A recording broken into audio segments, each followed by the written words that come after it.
से शुरू होने वाले अंतर्राष्ट्रीय गीता महोत्सव को लेकर मुख्यमंत्री ने कुरुक्षेत्र में की प्रेस वार्ता। 2 से 19 दिसंबर तक चलने वाले कार्यक्रम में ऑनलाइन माध्यम से जुड़ सकते हैं प्रधानमंत्री नरेंद्र मोदी।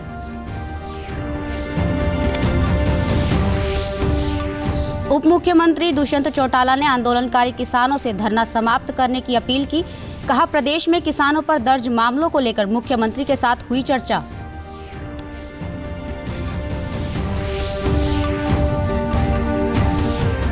विश्व एड्स दिवस के अवसर पर पंचकुला में Haryana state AIDS control society द्वारा जागरूकता कार्यक्रम का किया गया आयोजन।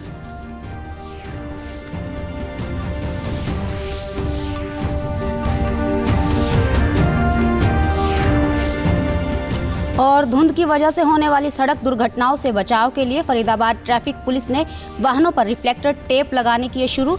चालकों ने किया पहल का स्वागत। नमस्कार, मैं ममता रानी। अब समाचार विस्तार से। कुरुक्षेत्र में कल से अंतर्राष्ट्रीय गीता महोत्सव शुरू हो रहा है। इसी उपलक्ष्य में आज मुख्यमंत्री मनोहर लाल ने कुरुक्षेत्र के ब्रह्म सरोवर पर पत्रकारों को संबोधित किया। मुख्यमंत्री ने कहा कि आज गीता महोत्सव अंतर्राष्ट्रीय पहचान हासिल कर चुका है और विदेशों से भी लोग इससे ऑनलाइन माध्यम से जुड़ रहे हैं। मुख्यमंत्री ने कहा कि इस बार गीता महोत्सव का विषय आज़ादी का अमृत महोत्सव है और गीता जयंती में प्रत्येक शाम सांस्कृतिक कार्यक्रम आयोजित किए जाएंगे। विदेशों में भी गीता महोत्सव की परंपरा एक हमने शुरू की है। 2019 में मैं स्वयं गया था स्वामी जी के सानिध्य में मॉरिशस में, और गीता उत्सव ये मनाया गया। और बाद में इंग्लैंड में भी, लंदन में भी ये मनाया गया। देशों में भी ये सारे कार्यक्रम करने की जो परंपरा हुई है, इसका एक धीरे धीरे विस्तार होता जा रहा है। ये समय जो है हमारा, ये पिछले 2016 से 2021 मात्र 5 साल या छठा ये उत्सव इतना मात्र नहीं है, बल्कि आगे चल करके वर्षों के बाद ये एक ऐसा युग माना जाएगा कि गीता के प्रचार प्रसार को किस समय सबसे ज्यादा महत्व दिया गया। मुख्यमंत्री ने कहा कि गीता महोत्सव में 10 प्रमुख प्रदर्शनी लगाई जाएंगी और हरियाणा पवेलियन में हरियाणवी संस्कृति की झलक देखने को मिलेगी। उन्होंने कहा कि 200 करोड़ रुपए ज्योतिसर के विकास में खर्च किए जाएंगे। मुख्यमंत्री ने कहा कि गीता महोत्सव के कार्यक्रम में प्रधानमंत्री नरेंद्र मोदी भी ऑनलाइन माध्यम से जुड़ सकते हैं। इसके साथ केंद्रीय मंत्री धर्मेंद्र प्रधान भी महोत्सव में पधारेंगे। 200 करोड़ रुपए की लागत लगा करके हम महाभारत के एक जो आज के हिसाब से जैसे यानी ऑनलाइन यानी इलेक्ट्रॉनिक सिस्टम से उन कथाओं का वर्णन करने के लिए और उस प्रकार का एक स्कल्पचर जी बनाए जाएंगे। 75 ख्याति प्राप्त चित्रकार गीता विषय और महाभारत दृष्टांत से 3 दिन तक यहाँ पेंटिंग करेंगे। ये सब भारत के विभिन्न हिस्सों से लोग आएंगे। उप मुख्यमंत्री दुष्यंत चौटाला ने आंदोलनकारी किसानों से अपील की है कि उनकी मांग केंद्र सरकार ने मान ली है और अब वे बॉर्डर खोलें और अपना आंदोलन समाप्त करें। उप मुख्यमंत्री ने आज रोहतक में पत्रकारों को संबोधित करते हुए कहा कि एमएसपी समेत अन्य मांगों पर चर्चा के लिए सरकार ने कमेटी बनाने की बात कही है और बातचीत से ही किसी समस्या का समाधान निकलता है। उन्होंने कहा कि किसानों पर दर्ज केस वापस लेने के संदर्भ में उन्होंने मुख्यमंत्री मनोहर लाल के साथ चर्चा की है। सबसे विनती यही है कि जब केंद्र ने तीनों कानूनों को पार्लियामेंट में पास करके राष्ट्रपति के सिग्नेचर करवाकर विड्रॉ कर लिया है, तो आपकी मांग पूरी हुई। एमएसपी पे केंद्र आज चर्चा करने को तैयार है, आप चर्चा करो, मगर हमारे जो बॉर्डर्स हैं इनको खोलो, व्यवस्था को सुधारो और अपने घर लौटकर अपनी खेती संभालने का काम करो। आपके संघर्ष की जीत हो। किसान संगठनों से आगे चर्चा सरकार करेगी अपने लेवल पर और जल्द इसके अंदर निर्णय लिया जाएगा। और ये विश्वास दिलाता हूँ कि कोई नॉन लीथल एक्टिविटी में इसमें इन्वॉल्व था तो जरूर, मैंने पहले दिन भी कहा था कि हम मिलकर विचार कर उन एफआईआर को क्वॉश करने का काम करें। उप मुख्यमंत्री ने कहा कि तीनों कृषि कानून किसानों के हित में थे, जिनसे किसानों को लाभ मिलता, परंतु लोकतंत्र में विरोध करना सबका अधिकार है। आज भी कहता हूँ कि बहुत सी चीज़ें इस कानून में थी जिसका फायदा किसान को मिलता, मगर नहीं इम्प्लीमेंट होने दिया। जैसे इंटर स्टेट आपकी खुद की फसल का ट्रांसपोर्ट की बात, इस कानून के अंदर ये परमिटेड थी, आज वो परमिटेड नहीं है, क्योंकि मार्केटिंग बोर्ड एक्ट परमिट नहीं करता कि आप दूसरे प्रदेशों का अनाज ला के खरीदो। हमारे टैक्सेशन स्ट्रक्चर परमिट नहीं करता कि आप एक निर्धारित मंडी जहां आपकी फसल बिकनी थी उससे दूसरी मंडी में बिना मार्केट ड्यूटी पे करके फसल बेचो। बहुत सी ऐसी चीज़ें हैं। विरोध तो सबका अधिकार है, पर ये कोई आज से हो रहा है? ये तो राज्य में आप बैठ जाओ उस दिन से होना शुरू हो जाता है। पंचकुला में आज Haryana state AIDS control society द्वारा विश्व एड्स दिवस के अवसर पर जागरूकता कार्यक्रम का आयोजन किया गया। कार्यक्रम में हरियाणा स्वास्थ्य विभाग की महानिदेशक डॉक्टर वीणा सिंह और अभिनेता रंजीत पन्नू ने मुख्य अतिथि के तौर पर शिरकत की। इस अवसर पर एड्स की बीमारी से ग्रस्त लोगों को भी शामिल किया गया। डॉक्टर वीणा सिंह ने कहा कि हरियाणा एड्स कंट्रोल सोसाइटी ने एक अच्छा कदम उठाया है और HIV पॉजिटिव के मरीजों को 2800 रुपये पेंशन देने का काम किया है। उन्होंने कहा कि HIV पॉजिटिव मरीजों की पेंशन शुरू करने से वह नियमित रूप से अपनी दवाई ले पा रहे हैं। डॉक्टर वीणा सिंह ने कहा कि आज HIV की जागरूकता के लिए कैब्स पर पोस्टर लगाकर एक जागरूकता अभियान भी शुरू किया गया है।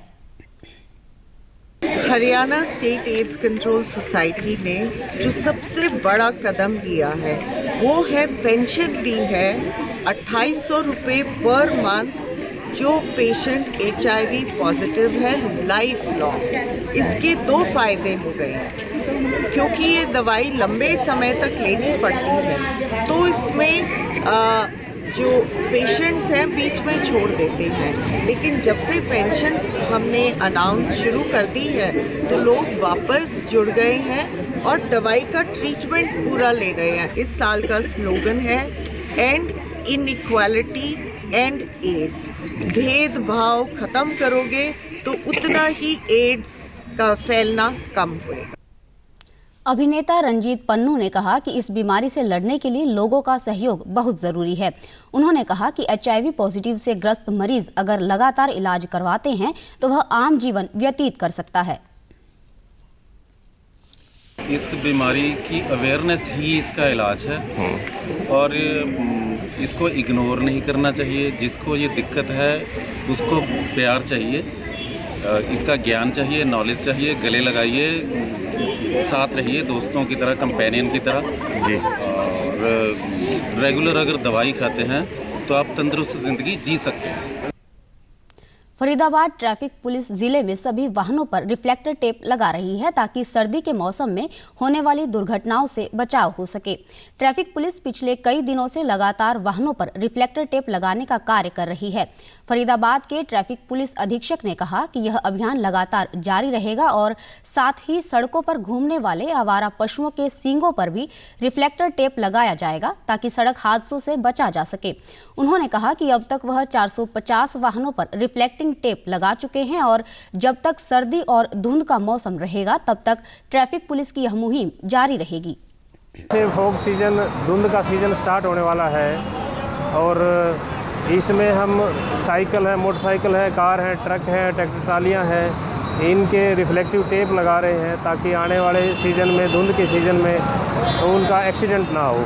आवारा पशुओं के सींग है उनके ऊपर भी रिफ्लेक्टिव टेप लगाए हैं ताकि वो भी जो एक्सीडेंट का कारण ना बने और किसी की प्राण हानि ना हो। 400-450 वाहनों को हम लगा चुके हैं। वहीं वाहन चालकों ने भी पुलिस की इस पहल की सराहना करते हुए कहा कि ट्रैफिक पुलिस द्वारा लगाए जा रहे रिफ्लेक्टर के कारण दुर्घटनाओं में कमी आएगी और इससे धुंध के मौसम और रात में चालकों को सुविधा होगी। ये हमारी सावधानी के लिए है। रात के अंधेरे में अगर पीछे लाइट खराब हो जाए, कुछ हो जाए, रिफ्लेक्टर टेप है, रिफ्लेक्टर टेप जो अंधेरे में चमकती है। कितना फायदा इससे पहुंचेगा लोगों को? बहुत फायदा है। इससे क्या फायदा हो सकता है? इससे एक्सीडेंट से खतरा कम हो सकता है, एक्सीडेंट नहीं होंगे, बहुत फर्क पड़ेगा। पुलिस से रेड पर रेड लगा रहे हैं, मतलब कोहरे में गाड़ी दिखेगी ना अंधेरे में, उससे फायदा रहेगा, एक्सीडेंट नहीं होंगे मतलब, और काफ़ी फायदा होगा इससे। सबसे बड़ी कोहरे की दिक्कत है, कोहरे में दिखाई दे। अच्छी पहल मानते हैं। हाँ बढ़िया है, बढ़िया काम कर रही है। प्रदेश के नवनियुक्त मुख्य सचिव संजीव कौशल ने आज 35वें मुख्य सचिव के तौर पर अपना पदभार ग्रहण किया। इस अवसर पर उन्होंने कहा कि उनके लिए यह बहुत गौरव की बात है कि वे हरियाणा के मुख्य सचिव के पद पर आसीन हुए हैं। उन्होंने कहा कि आमजन की समस्याओं का त्वरित निपटान करना उनकी प्राथमिकता रहेगी। सीमा सुरक्षा बल आज अपना 57वां स्थापना दिवस मना रहा है। भारत पाकिस्तान और भारत चीन के बीच हुए युद्धों के बाद बीएसएफ का गठन 1 दिसंबर 1965 को एक एकीकृत केंद्रीय एजेंसी के तौर पर किया गया था। प्रधानमंत्री नरेंद्र मोदी ने बीएसएफ के स्थापना दिवस पर बीएसएफ एक परिवार को बधाई दी। उन्होंने ट्वीट करते हुए कहा कि स्थापना दिवस के मौके पर बीएसएफ परिवार को बधाई। बीएसएफ को उनके साहस और पेशेवराना अंदाज के लिए व्यापक रूप से सम्मानित किया जाता है। ये बल भारत को सुरक्षित करने की दिशा में महत्वपूर्ण योगदान देता है और संकट और आपदाओं के समय में कई मानवीय प्रयासों में भी सबसे आगे है। मुख्यमंत्री मनोहर लाल ने भी बीएसएफ ट्वीट पर करते हुए शुभकामनाएं देते हुए कहा कि देश की सीमाओं पर हमारी सुरक्षा में तैनात रहने वाली बीएसएफ के प्रत्येक सीमा प्रहरी को सीमा सुरक्षा बल के स्थापना दिवस पर ढेरों शुभकामनाएं। मां भारती की सुरक्षा के लिए आपके त्याग एवं समर्पण भाव को मैं सादर प्रणाम करता हूं। मुख्यमंत्री अंत्योदय परिवार उत्थान योजना के तहत आज भिवानी के नगर परिषद कार्यालय प्रांगण में अंत्योदय मेला आयोजित किया गया। 2 दिवसीय मेले में सालाना आय के आधार पर चिन्हित किए नगर परिषद क्षेत्र से कुल 613 परिवारों को आमंत्रित किया गया। भिवानी के अतिरिक्त उपायुक्त ने बताया कि मेले में 16 विभिन्न विभागों के स्टॉल लगाए गए हैं, जिनमें से 5 stall help desk, 5 stall bank और बैंक प्रतिनिधियों के लगाए गए हैं। उन्होंने बताया कि इस प्रकार के मेलों के आयोजन से लोगों को काफी लाभ होगा। डेस्क लगाई गई है और 16 स्टॉल डिपार्टमेंट की है और 5 स्टॉल बैंक और एलडीएम के प्रतिनिधि की है। तो यहाँ पे डिफरेंट डिपार्टमेंट्स हैं, जैसे कि रेड क्रॉस है, डेयरी विकास है, पशुपालन है, कौशल विकास मिशन है, सिटीजन सर्विस सेंटर है। इस तरह की स्टॉल्स डिपार्टमेंट की तरफ से लगाई गई है। पशुपालन विभाग के उप निदेशक ने बताया कि गरीब परिवारों के जीवन स्तर को ऊंचा उठाने के लिए और उनकी आय में बढ़ोतरी करने के लिए इस योजना को लागू किया गया है। उन्होंने कहा कि पशुपालन विभाग की काफी योजनाएं हैं जिनका लोग सीधा लाभ ले सकते हैं। इस कैंप में ये है कि आज की आज ही हम सारी प्रोसेसिंग करके बैंक को भेज देंगे आवेदन पत्र। बैंक को 15 दिन का टाइम है, वो सैंक्शन देते ही हम लोन कर देंगे। एक जगह ही एक डेस्क के ऊपर बिना चक्कर काटे समय की बचत होते हुए, और सरकार भी चाहती है ज़्यादा से ज़्यादा इनका मतलब मोबिलाइज करना, इनकी मदद करना आर्थिक रूप से। मेले में आई महिलाओं ने बताया कि उन्हें पशुपालन करने के लिए ऋण की आवश्यकता थी और यहां आने से उन्हें तुरंत ऋण मिल गया है। उन्होंने कहा कि सभी सुविधाएं एक ही जगह पर उपलब्ध होने से उन्हें काफ़ी आसानी हुई है। हमारा काम आते ही हुआ और इससे हमें बहुत फायदा हुआ है। जैसे मैं अपना बिजनेस खुद का चालू कर सकती हूँ। 2 पैसों का लोन मिला मुझे, आगे उससे कुछ कमा के 3 भी होंगी, 4 भी होंगी, अपने घर का खर्च भी निकाल सकूँ और अपनी जिम्मेवारी पर खड़ी भी रह सकूँ। स्वास्थ्य मंत्री अनिल विज ने कल चंडीगढ़ में स्वास्थ्य विभाग के अधिकारियों की समीक्षा बैठक की अध्यक्षता की। स्वास्थ्य मंत्री ने कहा कि कोविड-19 के नए वेरिएंट ओमिक्रॉन के फैलाव और संभावित तीसरी लहर को ध्यान में रखते हुए राज्य के सभी जिलों के उपायुक्तों और पुलिस अधिकारियों को निर्देश दिए गए हैं कि वे अपने जिलों में आमजन को कोरोना प्रोटोकॉल सख्ती से लागू करवाना सुनिश्चित करें। सार्वजनिक स्थानों पर मास्क न पहनने वालों का चालान करने के लिए सख्त कदम उठाए जाए। उन्होंने कहा कि कोरोना संक्रमण से निपटने के लिए स्वास्थ्य विभाग व संबंधित विभागों के अधिकारियों को सचेत रहना होगा और कोविड से बचाव के लिए लोगों को लगातार जागरूक करते हुए टेस्टिंग को बढ़ाना होगा।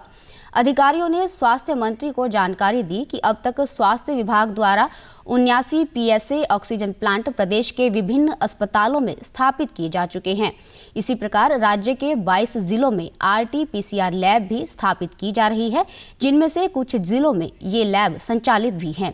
स्वास्थ्य मंत्री ने कहा कि यदि प्रदेश में कोविड का कोई नया मरीज पाया जाता है तो उसके कोविड की जीनोम सीक्वेंस पता लगाया जाए ताकि अन्य लोगों को संक्रमित होने से बचाया जा सके। अंत में इस बुलेटिन के मुख्य समाचार एक बार फिर। कल से शुरू होने वाले अंतर्राष्ट्रीय गीता महोत्सव को लेकर मुख्यमंत्री ने कुरुक्षेत्र में की प्रेस वार्ता। 2 से 19 दिसंबर तक चलने वाले कार्यक्रम में ऑनलाइन माध्यम से जुड़ सकते हैं प्रधानमंत्री नरेंद्र मोदी।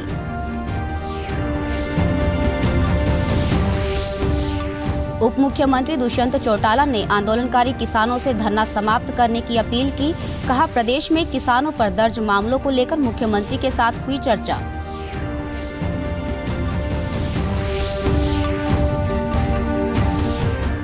विश्व एड्स दिवस के अवसर पर पंचकुला में Haryana state AIDS control society द्वारा जागरूकता कार्यक्रम का किया गया आयोजन।